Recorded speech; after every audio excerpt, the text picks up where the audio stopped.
You don't have to be the smartest person in the room, but I do think you need to be the fastest learner. Your desire to really kind of micro understand the situation, which doesn't mean micromanage, it just means micro understand. And our entire CX space really, through an incredible period of multiple technology changes, multiple waves within AI. We'd go in there and we'd talk and show some beautiful slides about AI. Then we'd sell them an ACD. Where AI really started was kind of in the first two areas. One was, can I use my analytics to, in a real-time basis, to help the agent do better? The customer wants one integrated platform that is both the CRM, it's a system to manage all the interactions and the workflow and the AI.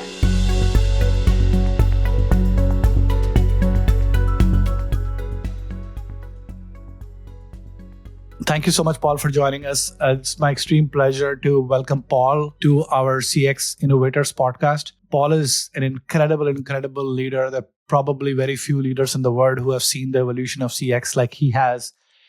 For those of you who don't know Paul and are not familiar with his work, he was the CEO of NICE and for almost 25 years, led that organization and our entire CX space really through an incredible period of multiple technology changes, the on-prem to cloud wave, the multiple waves within AI, the digital transformation with his customers and his organizations must have gone through. So again, really excited to welcome Paul to the podcast.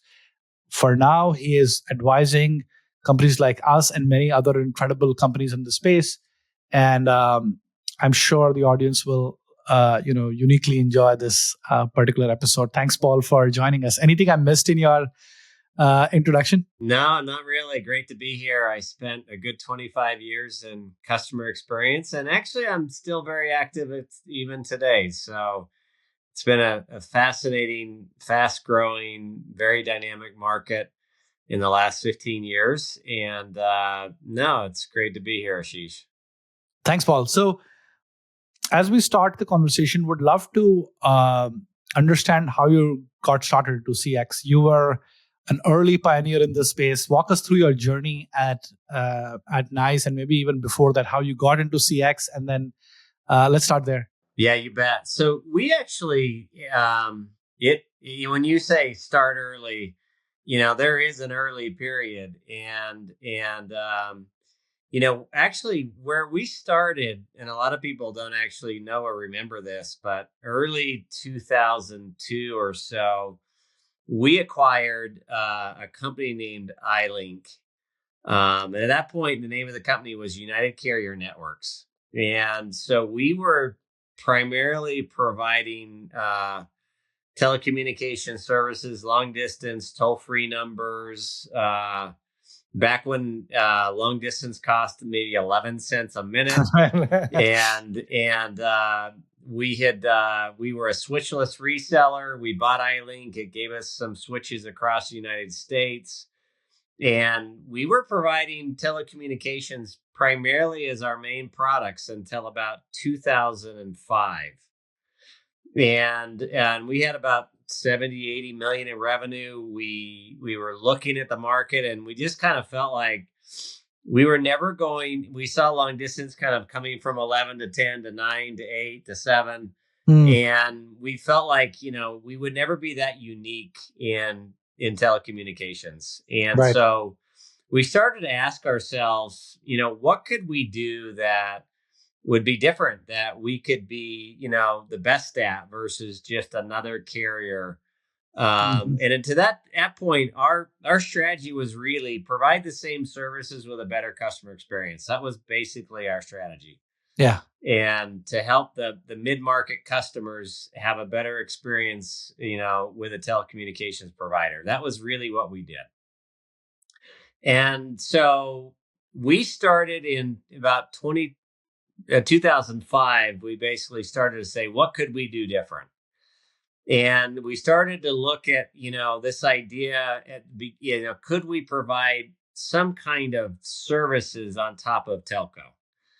And we thought, what could we do for the call center? What could we do? Because those were the big people that bought a lot of telecom at those times, was really the contact centers. Right. Right. And we came across a company called MyACD, Mm. and MyACD was basically an ACD or a call center software that was running on top of the old 2020. I think it was a Harris 2020 switch, if I remember right. And we thought, could we take that software and put it on top of the network that we had? Makes So sense. instead of running on top of the PBX, could we run it on top of the network? Mm. And so we tested it for about a year. It seemed to work. So we acquired this small little ACD company called MyACD. And that really was back in '05, the start of our journey into customer experience and frankly into software. And until that time, we didn't even have a single software engineer. We started to go to our current telecommunications customers and said, would you like to buy some call center software on the top? We have an Right. ACD. It can run over your toll-free number. At that point, it was multi-tenant, but kind of barely, right? Yeah. And at that point, that was early enough. There really wasn't a lot of thoughts around multi-tenancy. Even Right. it was right at the beginning of that you could create a multi-tenant database and you could do SaaS. And so we really started to just test the idea. We got 3 or 4 customers on it right from the start. And at that moment, there was 1 or 2 other companies that were kind of doing the same thing. Avaya and Cisco and Nortel were the big players in the space. And we were just a very small young company trying to figure it out. And really from about '06 to 2010, it was kind of like we were just trying to almost just suck less than the rest, right? We weren't great, but we weren't terrible. We had a decent ACD, and the fact that it could run over the network, you didn't need to buy any equipment. It was very flexible. It had basically a configuration manager that was unique and much easier to use than the traditional premise systems of the time. And that's really how we got into the business, is through that acquisition, and then layering over at that time our existing long distance network, and we just started going. And little by little over those first 3-4 years, improving the product and learning how to be a software business, learning how to be a cloud business, That's right. Yeah.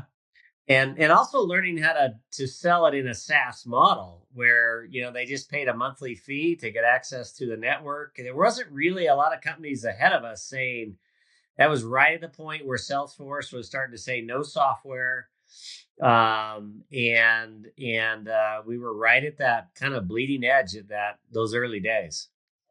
So a couple of questions there. So this is more from a company perspective, because a lot of, like, I'm sitting in Silicon Valley. What was your financing at that time when you guys were building up? I'm assuming you guys were profitable, or were you venture backed, or how was it growing in those years? Number one.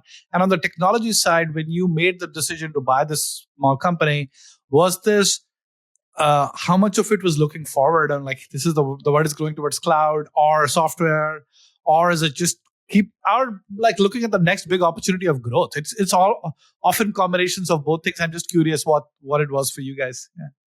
Yeah. So first of all, because we had the telecommunications revenue, that was really how we financed it.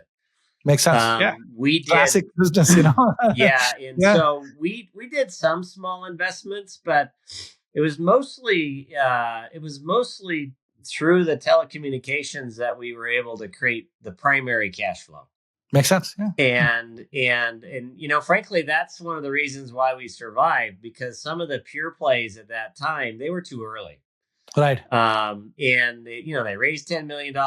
They put a whole bunch into sales and marketing. They realized they were early, but they burned up all their money, and you know how that story Yeah, goes. very well.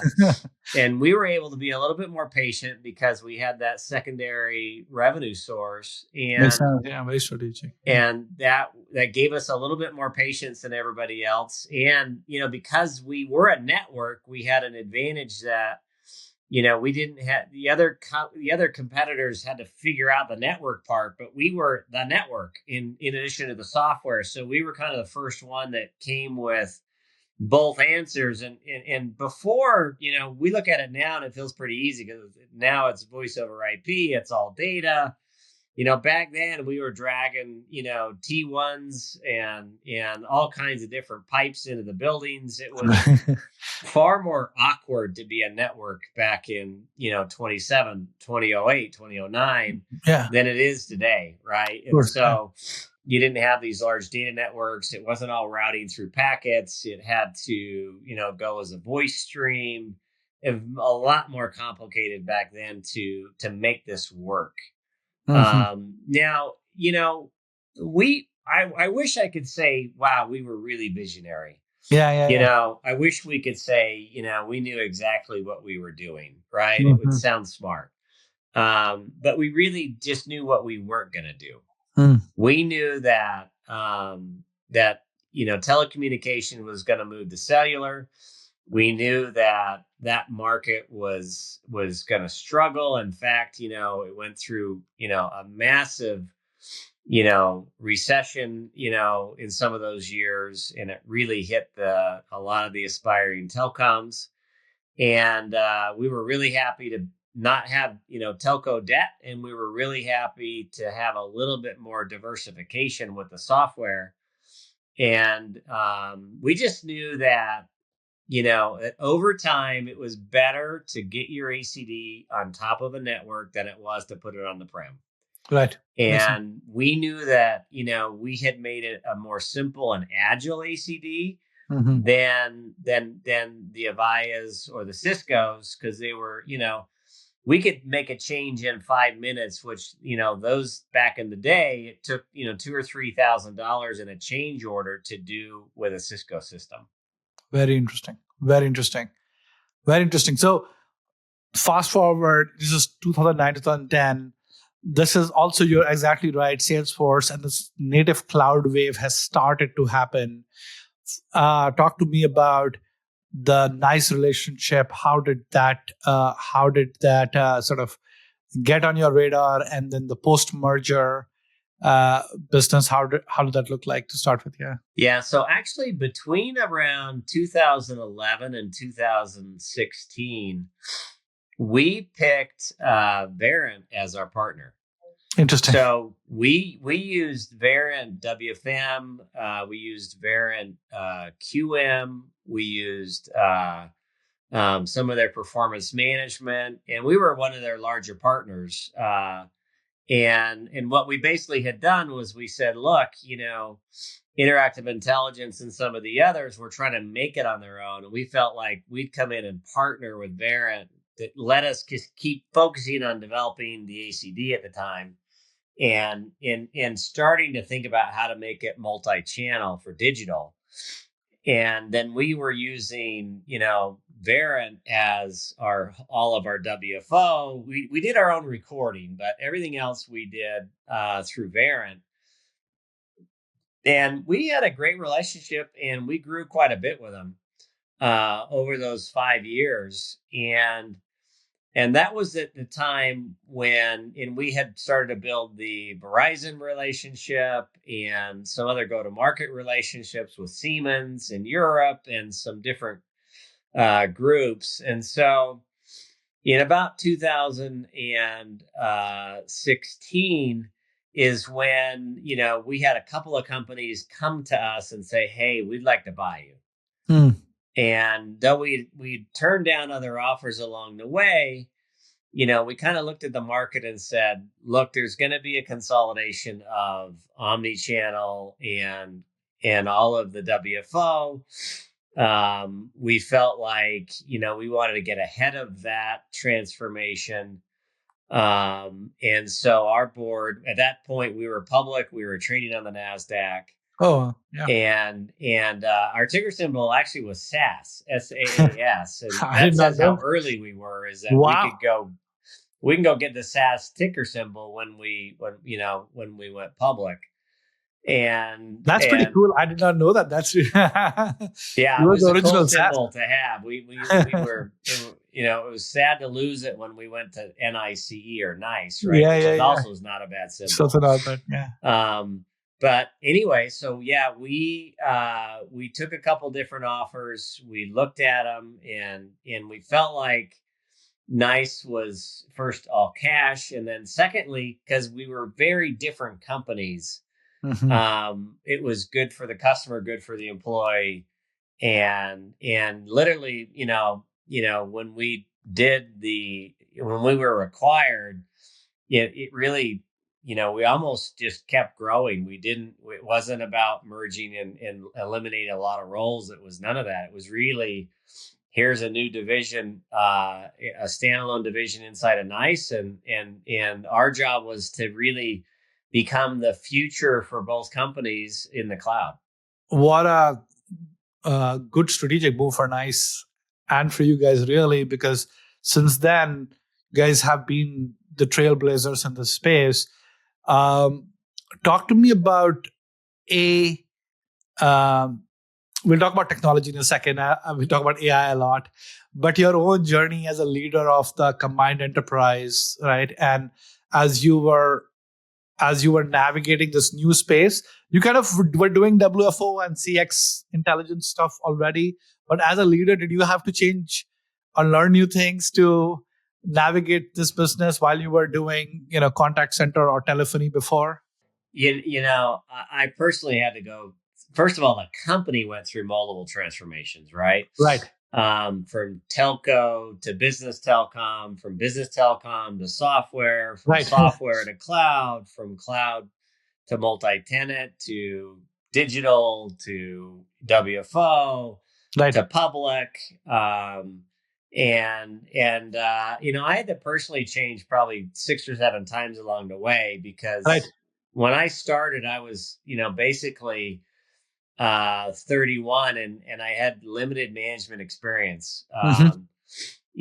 Before I came to Nice and to In Contact. Yeah, And yeah, yeah. so really it was a whole journey of transformations for me personally. And learning how to lead small teams and larger teams, then complex teams and public company teams, and then yes, it was a whole new world when I came into Nice, because I had to then lead not only the In Contact team, but to serve as the interface into all the other products that Nice had, to bring them into the In Contact, cloud system, which became CX1, and then to grow a business inside of Nice, and basically not let Nice stop letting it grow, right? And Right, and, and Brock was very good about letting us grow and thrive inside of what was a premise culture, really, right, and a point solution culture. right, And so we had to come in as a cloud multi-tenant platform, which was very different than anything they were used to. And we were also coming from the SMB mid-market up, and they'd spent all their time selling to the large banks and enterprise accounts. And so, they were up here with prem, and we were coming up with cloud and omni-channel, and to make those mix together, and to lead through it. Yeah, it was exciting, and it was hard. that's that's incredible because as you're describing, Paul, a lot of people don't realize how rapidly the space has changed in terms of technology in the last few years, 5 years, 10 years, because just the waves have been multi-tenancy, cloud. The waves have been hitting contact center leaders one after the other, and managing through all of that through the stack and through the go-to-market teams, post-sales teams is just a massive transformation. Fast forward to 2015 onwards. I'm assuming when did when did AI start? Of course, WFO has been, as you said, like variant and has been critical from very early on. But when did AI start dominating the conversation or started becoming a significant part of the conversation in your experience? Now, when we talk to contact center leaders, all of our partners tell us the conversations start and end with AI. Like you can sell the core telephony and people have high reliability and great NPS and CSAT, but every customer is like, okay, tell me about your AI strategy. How do you? But when did you start for seeing that? What were some of those? What was the impetus of that? What was the sort of texture of those conversations? Yeah. So when you step back into like 2015, 2016, everybody always said, "Hey, at some point, self-service is going to take over the agent, right?" And at those days, it really didn't. It was, self-service was the 10 seconds that got it to the agent, right? Right. And press one, press two, and maybe a little bit more than that, but Right. and people at that point started predicting that self-service would become big, and it never really became that big because it was never really that good. Right. And we made a big bet right in 2016, which was we were going to redo all of the nice products that were premise products that were connected to InContact, and that we would redo them all native cloud. Oh. And redo them all inside of CX1, which was really the InContact platform that became CX1. So we started in basically 2016 rewriting WFM. We started rewriting QM. We started rewriting parts of analytics, and made it all within the same CX1 platform. And we knew that, it would be hard for a few years because we were putting most of the people on the premise solutions, those developers, to this new solution. And it would take a few years to get it to where it was really viable. Right. And so that helped us prepare for AI later because we had a native stack that was all multi-tenant, that was all working together when we started to apply some of the AI ideas later. Now, back at that point, what was really AI was analytics. It was really going and looking at unstructured data and saying, what can I learn about my customer? What kind of trends? What kind of, things can I learn to change how I do business? And so really from like 16 to 20, it was really mostly about just, getting better analytics and making analytics. It used to be that you really needed almost a data scientist to use these tools. And we were trying to make it, back in 2020, more like, a call center manager or an ops manager could get the insights without having 2 degrees, right? And making it native to the platform. Right. And then people were finding efficiency at that point just by going to digital. Because when you could do asynchronous, service, it was more effective than when you were doing, basically voice. And so that was the place to find synergy at that time. And there were a couple of self-service companies that were getting a little better. Yeah. One or two of them would actually have an agent in the middle of it and would push a button or two, and it would kind of help it feel like really. It was AI, but there was really an agent in there at some point, directing it what to do. Right. And so it really wasn't, so then we started where AI really started was kind of in the first two areas. One was, can I use my analytics to, in a real-time basis, to help the agent do better? Right. And then can I use, basically machine learning and things like it to automate certain processes, like, fill in the after call work inside the CRM and put the data in there. And, those were the first kind of things that people could do, or, build with machine learning some kind of sequence that automated certain back end, problems with the CRM or the ERP. And so we were mostly just trying to create certain spots of efficiency, or we were trying to create, analytics to be more real time powerful. That makes sense. Until 2020, that was the dominant focus.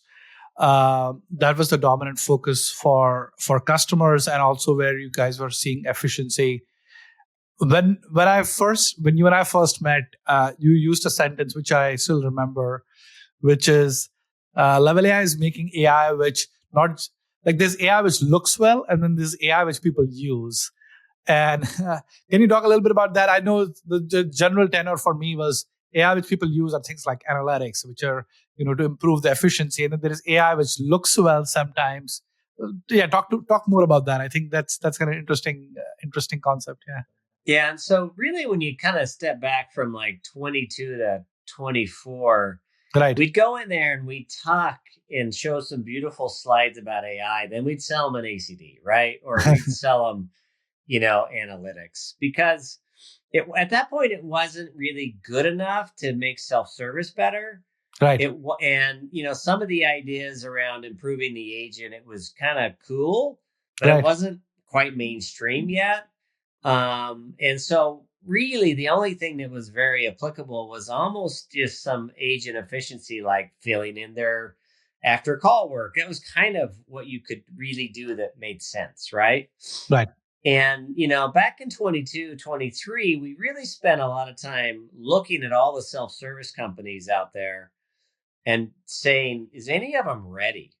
You know, and they were pretty, there was a couple that had, 30, 40, 50 million in revenue, but it was really a very laborious tree-based non-intuitive system where you had to spend $1 million basically building a sequence of actions that would manually flow through a self-service model. Right. And the cost of getting it to happen was so much that only the biggest of the big companies could use it. Right. And so we just didn't feel like at that point it was worth buying a company yet. Mm-hmm. And then the small ones that were using a little more progressive, AI and self-service were so small that you couldn't bring it to most of your customers, because they didn't have the reliability and the security and the redundancy and the integrations that you needed to go to most of your customer base. So we literally spent close to 3 years just looking for, is there the right Interesting. thing to acquire to speed up that motion. Very interesting. And I think as you even after I left, they didn't do one until literally the last 90 days, right? Yeah. Where they made an acquisition that was of size, right? That they really bought one of the larger competitors out there. Because we kept looking for someone that was young enough that had more modern code. It wasn't just a bunch of tree systems, and someone, but also had been around long enough that we could actually sell it to most of our customers. Yep. And so really the Genesis and the Nices, we didn't really have good AI self-service. Yeah. We had a couple partners. We did a little bit on our own, but it was kind of skunk works, kind of newer, wasn't really for our bigger customers. But we always talked about it, but we never really sold it. We just looked modern to sell the other stuff that we always had. Yeah. Yeah. No, absolutely. That makes so much sense, and the strategy makes perfect sense.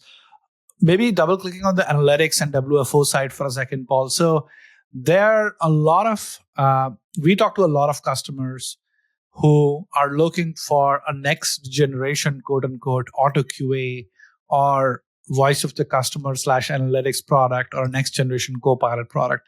And where I'm coming from, kind of what you mentioned in that nice in contact journey, where you guys rewrote some nice applications for the in contact world, right? I almost feel that needs to happen if legacy players have to compete on the auto QA and analytics side for the new Gen AI world, because there's the old way of doing AI, which is more machine learning, and the LLM native way of doing it. I'm curious what you are seeing. That's where companies like Level AI, have a right to compete and win and so on. So that Gen AI transition from the old machine learning to the Gen AI transition for WFO analytics, Copilot, how do you see that? How do you see the big, CCAAS navigating it? Or in general, how do you see customers navigating it, most importantly? Yeah. Yeah. So, the reason that people like In Contact could grow and exist was it was so hard to move from a premise solution to a cloud solution. Right. It was also really hard to move from a very, a stack solution that was really one big chunk of code. Mm. And people hadn't figured out at that point how to make it into microservices and, Yeah. how to Yeah. really, code well inside of things like AWS. And so, really the problem is that older code was too brittle to Right. really massage into the future. Right.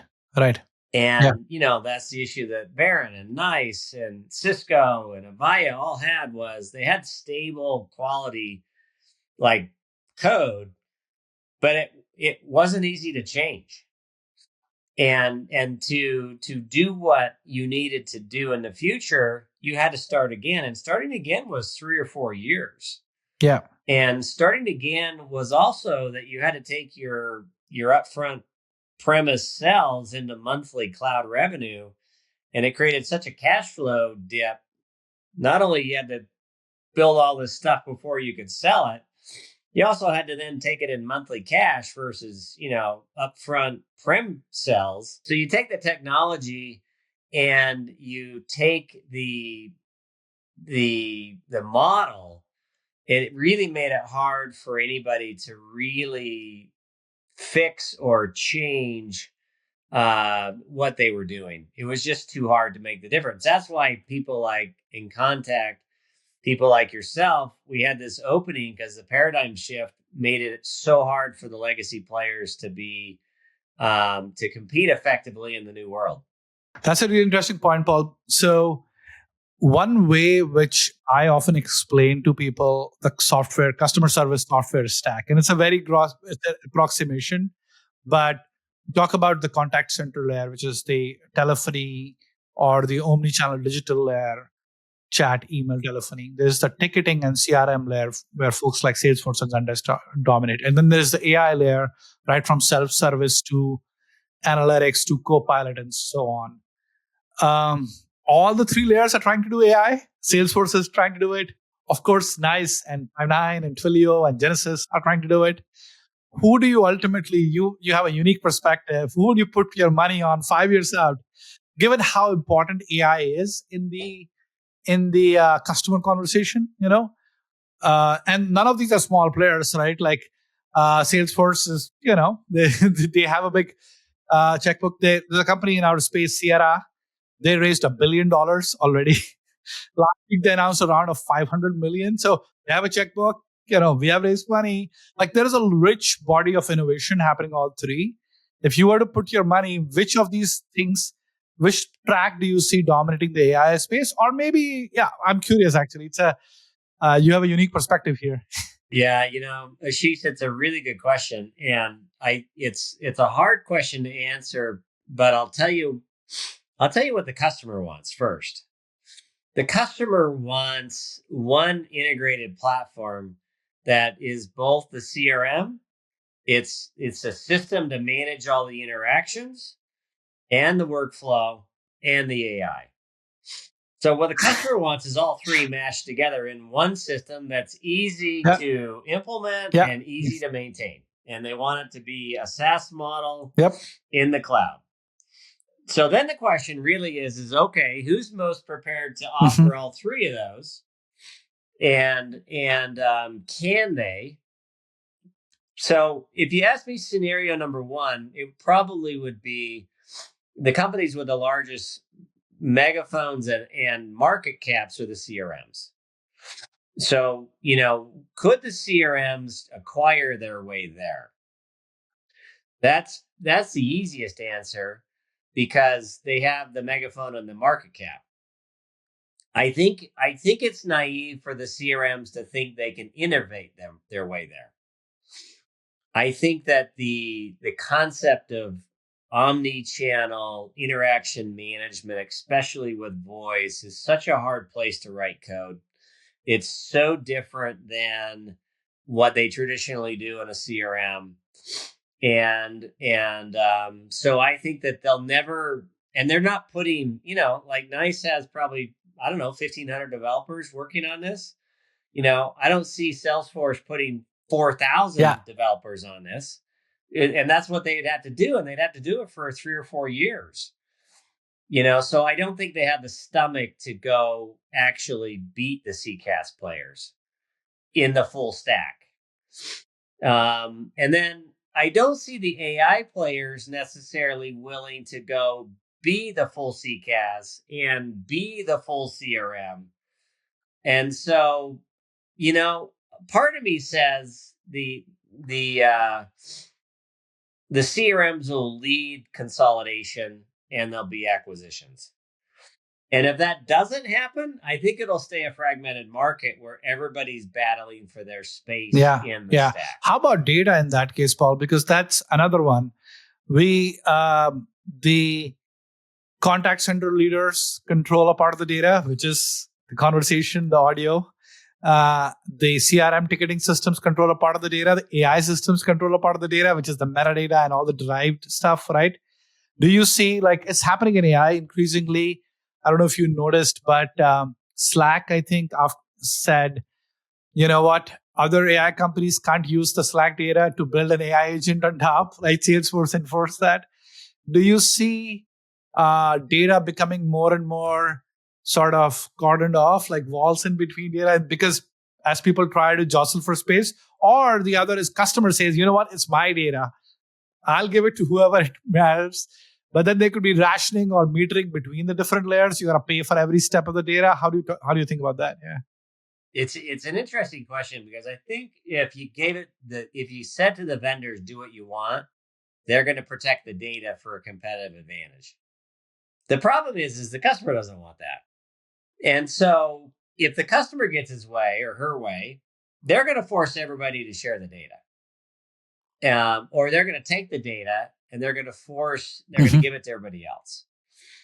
And if the customer doesn't get their way, then I think people will try to protect the data.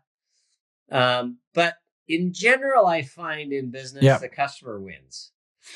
And so I think it's going to be hard in general, especially in CCAAS and in the CRM world, to basically fence the data, over time, because the customer is just not going to stand for it. And, it is the customer's data, and so, they have the right to it. And if they want to put it into the different systems, it seems like that's the customer's choice.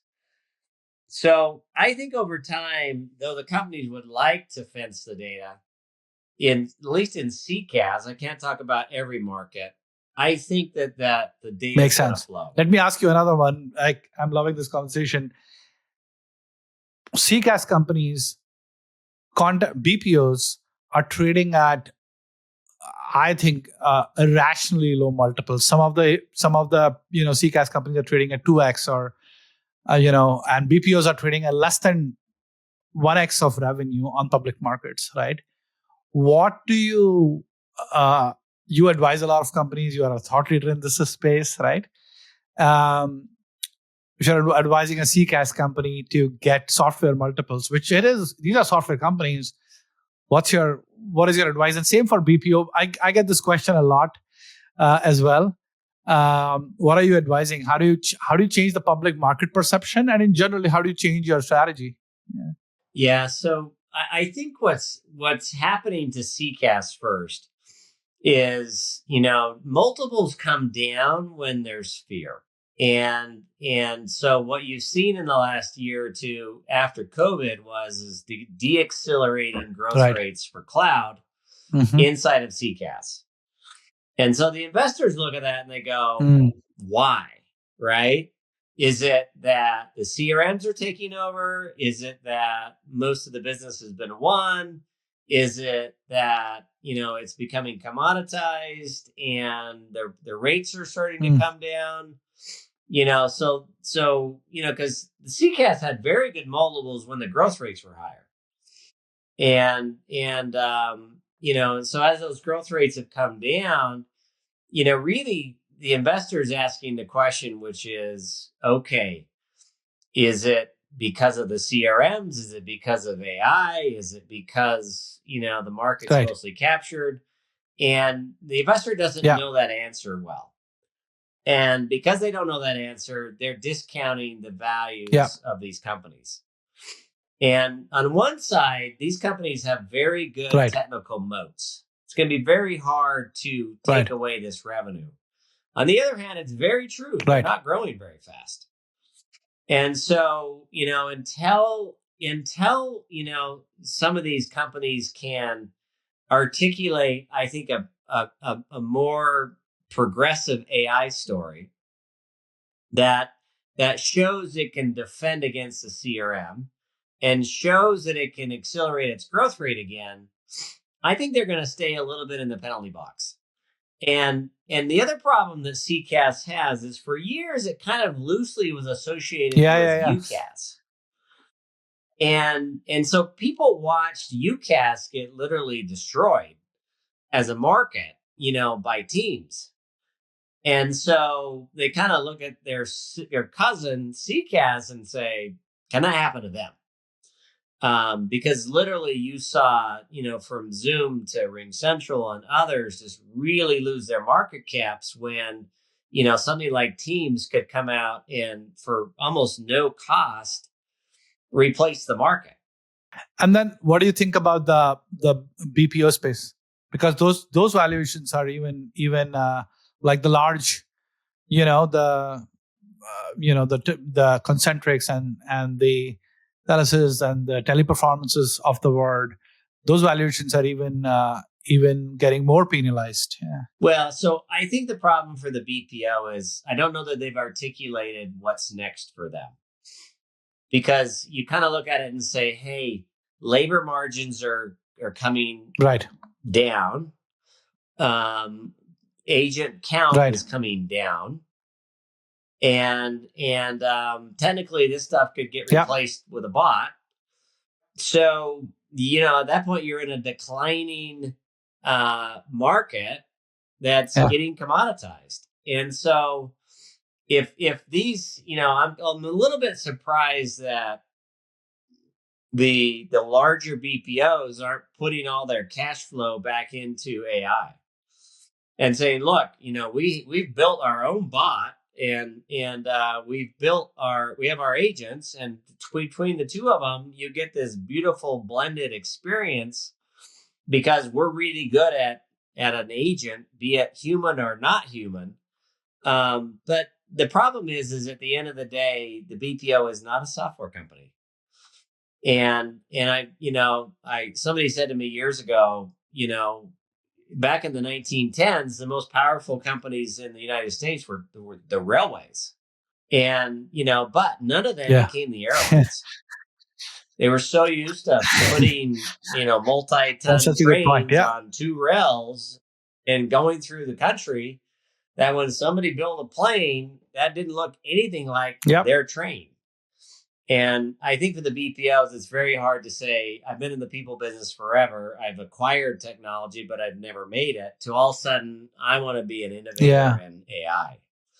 And I think that jump for them is just too much. That makes sense. I think, and there's approaches on partnership. There's approaches on white labeling and so on and so forth. And it'll be interesting to see, where do you generally land on the, like this is a hot question. And again, sitting in Silicon Valley, there's a very different answer. But where do you generally land on this issue of what percentage of human work can be automated in CX?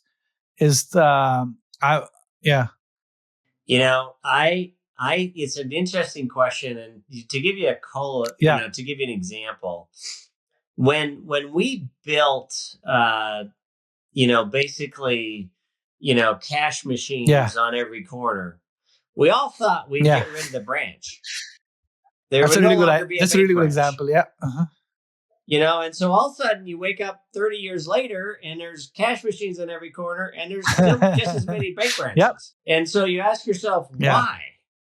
Because there was more to do with the branch than just get Exactly. money. And so I think the same thing will happen with agents. Yes, there will be less agents because AI will automate a fair amount of it. But I do think that in general across the world, interactions in total are growing.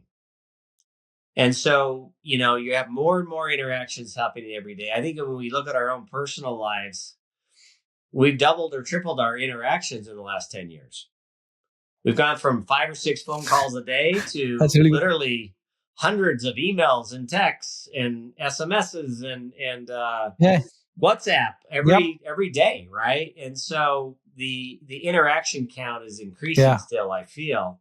So what that means is there's still room for agents to do complex scenarios, upsells, cross sells, save a sell, save Yeah. accounts, collect, all the things that take human interaction.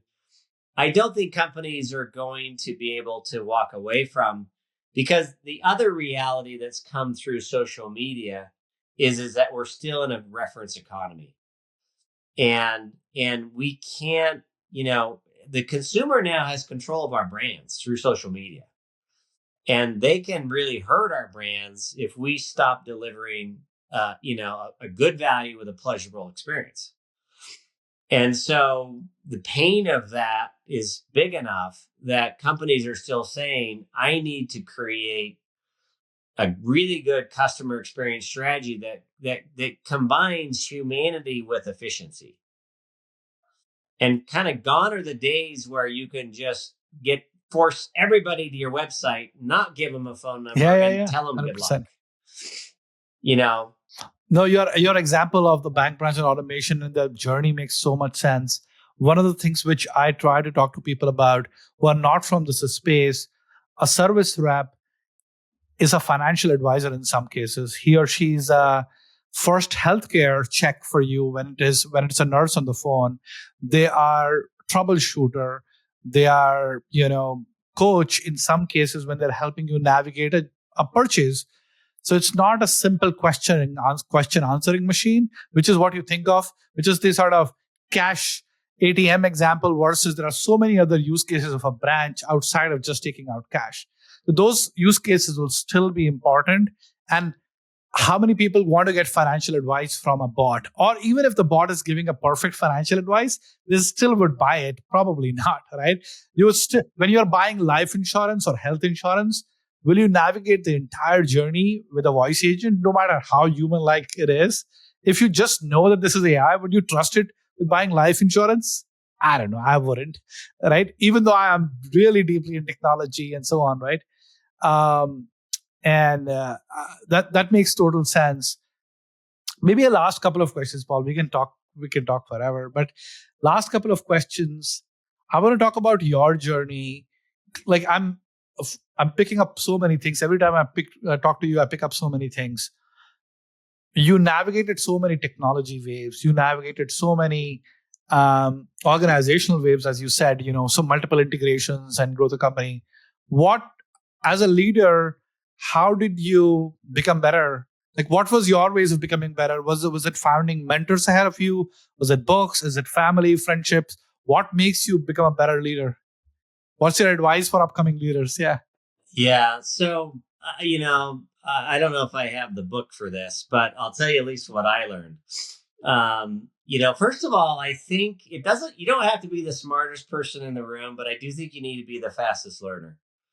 And so it's not about, your current intelligence, because things change so fast, but your ability to first be very curious, your desire to really kind of micro understand the situation, which doesn't mean micromanage. It just means micro understand, right? To really understand deeply what's happening, and then to be willing to learn, and to and the joy of being wrong sometimes and then changing, right?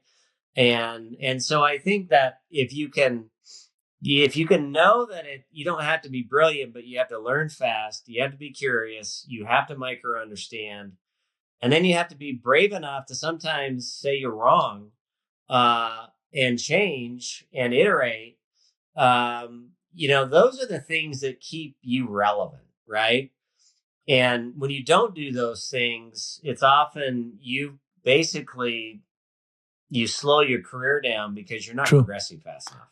That's so relevant, especially it's always relevant in technology, especially in today's day of AI, where the word is changing every week, every few days. It's hard to keep up. So curiosity and that micro learning attitude is the only thing you have.